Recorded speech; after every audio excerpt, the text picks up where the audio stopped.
Port Sudan is Sudan's vital link to the Red Sea, a body of water strategically important for global powers and the countries that surround it, not least for its access to the Suez Canal.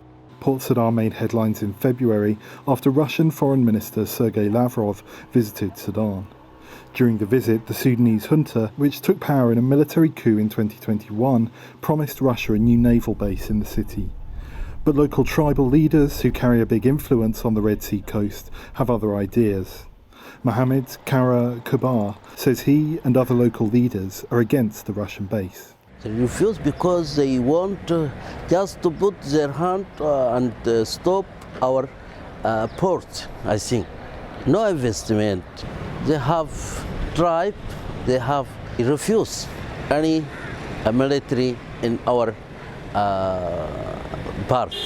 In February, Middle East Eye, a news website based in London, reported that Mohammed Hamdan Dagalo, a powerful Sudanese militia leader, attempted to open military bases along the Red Sea coast, but was prevented by local tribal leaders after they demanded money for development.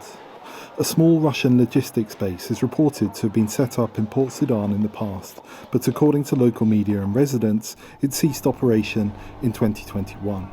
In the vicinity of the old base, in the Flamingo district of the city, one local declined to give his name when VOA asked if he supported the Russian naval base.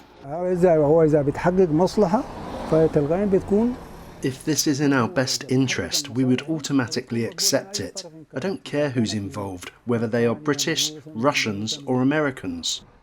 One analyst said there has been talk of a full-fledged Russian naval base in Port Sudan for years, yet it has never materialised.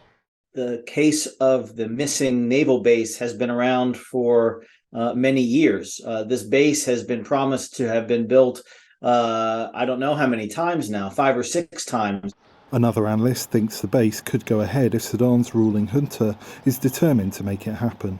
I don't know. I think it very much depends on the naval base. It's very much depends on the direction that the political process is going to take.